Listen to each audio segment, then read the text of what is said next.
Et bonjour à tous, on se retrouve pour une nouvelle vidéo Moto GP. Et bien sûr, aujourd'hui c'est un nouvel épisode d'actu. Tout d'abord, je tenais à vous préciser qu'il y a des travaux juste en face de chez moi. Donc si vous entendez divers bruits, c'est à cause de ça. J'ai déjà pas mal retardé ce tournage. Aujourd'hui, je suis vraiment obligé de tourner.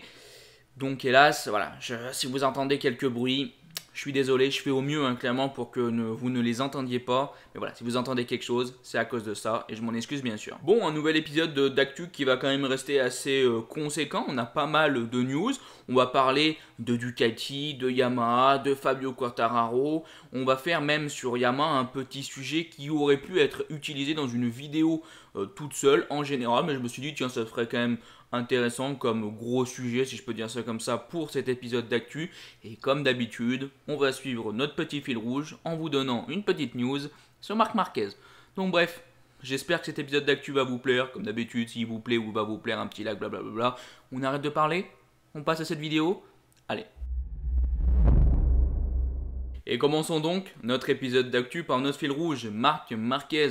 C'est très simple, Marquez est enfin remonté sur un vélo. Hélas, pas encore un vélo pour sortir dehors en plein air, c'est pas encore aussi rapide pour Marc Marquez, il ne peut toujours pas réellement utiliser son bras droit, mais il est monté sur un vélo bien sûr d'appartement, je sais pas si c'est le meilleur terme, mais je pense que vous avez compris, un vélo d'intérieur. Il s'est donc remis à faire une pratique physique. Ce qui note quelque chose de très intéressant, c'est que Marc Marquez a donc un bon développement. Les choses s'améliorent, les choses évoluent positivement. Maintenant, il n'y a toujours pas une date pour être sûr à quel moment il va revenir. Ce n'est pas sûr que c'est terminé toutes les embrouilles et tous les problèmes qu'a pu avoir Marc Marquez depuis maintenant de longs mois. Mais on voit que ça évolue positivement et ça, il faut toujours le noter. Ça fait plaisir. Et en parlant de Marc Marquez, on peut faire un petit lien avec Honda qui a donc fait des tests lors du test globalement sur le circuit de Jerez avec le pilote Stéphane Bradl. Mais bon, pendant 2 journées, il y a beaucoup plus sur le circuit de Jerez. Du coup, Stéphane Bradl avec la nouvelle Honda 2021 a fait uniquement 20 tours. Pas réellement beaucoup d'informations. De toute façon, cette test de Jerez, il ne s'est pas passé grand chose à cause des problèmes de pluie, de la météo en général.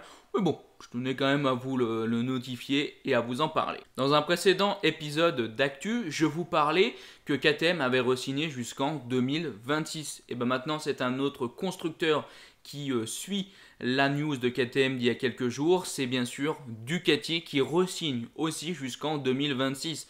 Donc si vous n'aimez pas KTM ou Ducati, je suis désolé, ils resteront en MotoGP jusqu'en 2026. Si c'est le contraire, je pense que vous êtes bien heureux. Pour cette quatrième news, on va revenir sur le circuit de Malaisie, précisément le circuit de Sepang. Il y a une nouveauté qui va peut-être être amenée lors de la saison 2021 ou lors des prochaines saisons. Ce n'est pas un changement de tracé, mais le circuit de Sepang pourrait maintenant être utilisé de nuit comme le circuit du Qatar. Alors vous savez que j'aime bien avoir vos avis en général sur toutes les news des épisodes d'actu, même sur tous les genres de vidéos que je fais. Mais pour cet épisode d'actu, j'ai vraiment envie d'avoir votre avis là-dessus. Est-ce que pour vous avez envie de retrouver le circuit de Sepang de nuit et est-ce que vous trouvez l'idée intéressante? Personnellement, j'ai toujours trouvé la course du Qatar vraiment magnifique. Tu te retrouves de nuit, tu as ces énormes projecteurs qui illuminent les motos, les casques, tu as des reflets. J'ai toujours adoré ça, moi personnellement. Donc, vous l'imaginez bien, je suis totalement pour de retrouver ces Sepang de nuit. De plus, il y a quelque chose qui est très intéressant, c'est que les installations physiques pour rouler de nuit sont déjà en place. Vous connaissez Razlan Razali, c'est actuellement le boss du team Petronas dans les catégories MotoGP, Moto2 et Moto3. Et en tout cas, Razlan Razali, c'est l'ancien PDG du circuit malaisien et il avait fait, avant de rejoindre Petronas, toutes les installations pour rouler de nuit. On voyait que le projet, on y réfléchit déjà depuis pas mal de temps. Et justement, Razlan Razali a fait une petite interview où il parle de tout ça. Je vous lis rapidement cette interview pour terminer ce sujet. Le plan était que Franco Uncini contrôle notre système d'éclairage à Sepang, qui a été construit par ceux qui ont fourni Losail et Sakir. 2 pistes sur lesquelles on court de nuit. Le plan était qu'ils viennent contrôler pour comprendre les améliorations éventuelles nécessaires. J'étais le PDG du circuit de Sepang à l'époque, mais nous avons encore parlé par la suite. Je pense que c'est quelque chose qui se trouve sur l'agenda du nouveau PDG du circuit et je pense que quand ils viendront contrôler cette année, si la course a lieu, il sera possible de continuer à évaluer cette hypothèse de courir de nuit. Donc voilà, vous voyez, c'est réellement un projet à court, long terme.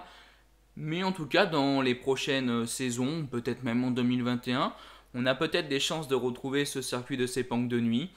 Maintenant, on verra comment tout ça évoluera. Et pour terminer cette vidéo, j'ai donc deux dernières news sur Yamaha. On va commencer par Fabio Quartararo qui pour la toute première fois a visité le siège de Yamaha. On l'a vu du coup sous les couleurs de Yamaha Factory avec une petite photo avec Lynn Jarvis et tout. En tout cas, j'ai trouvé ça super sympa. Comme d'habitude, je trouve que c'est toujours plaisant pour les fans français de voir un pilote comme Fabio Quartararo briller en MotoGP, être capable de devenir un pilote Factory. J'attends énormément de choses de Fabio Quartararo en 2021. J'ai énormément d'espoir pour lui, pour que la France brille à travers lui. Voilà, c'est une petite photo qui ne parle pas de grand chose. Il n'y a pas grand chose à dire sur le sujet, mais j'ai trouvé que ça faisait toujours un petit truc pour les fans français. Pour la toute dernière news, on va donc revenir sur une information qui a fait pas mal de bruit et qui personnellement pour moi m'a assez étonné. Franco Morbidelli lors de la saison 2021 n'aura pas une moto Factory. Valentino Rossi, son coéquipier, prend donc la moto Factory chez le team Petronas. Et oui, je suis peut-être pas étonné, c'est peut-être pas le meilleur terme, mais j'avoue que je m'attendais peut-être pas à ça chez Yamaha. Je pensais réellement qu'ils allaient faire comme par exemple Ducati, amener deux motos Factory chez Petronas. Mais ce n'est donc pas le cas. Maverick Viñales, Fabio Quartararo dans le team Factory et Valentino Rossi auront donc une moto Factory. Et Morbidelli se retrouvera sur cette magnifique Yamaha 2020 avec bien sûr quelques améliorations apportées avec tout ce qui peut être mis sur la moto 2021. Mais Franco Morbidelli aura bien une moto basée sur la Yamaha 2020. Et je vous avoue que pour moi ça fait un peu tâche clairement parce que Franco Morbidelli a été l'un des meilleurs pilotes, même non je vais le dire, a été pour moi le meilleur pilote Yamaha parce qu'à la fin de la saison il termine deuxième au championnat du monde. C'est pas Fabio, c'est pas Rossi, c'est pas Viñales, c'est Franco Morbidelli qui termine deuxième. Il a fait 3 victoires lors de cette saison et l'année d'après il ne se retrouve même pas avec une moto Factory. Ouais, j'avoue être assez étonné. Alors il faut quand même l'admettre qu'en 2020 ça lui a bien réussi d'avoir la moto de la saison précédente. Mais bon, je trouve quand même que c'est moyen de la part de Yamaha. Je m'attendais personnellement qu'on fasse comme Ducati avec deux motos Factory dans le team Petronas. Donc voilà, pour moi on arrive à la fin de cette vidéo. Je vous remercie de l'avoir regardé. Je me dépêche un peu parce que j'ai plus de batterie sur mon téléphone. Donc comme d'habitude, n'hésitez pas à revenir sur les différents sujets qui vous ont plu ou non. De me dire si cet épisode vous a plu. En tout cas, s'il vous a plu, n'hésitez pas à liker, partager, commenter. Je vous dis bye bye les potes. Ciao.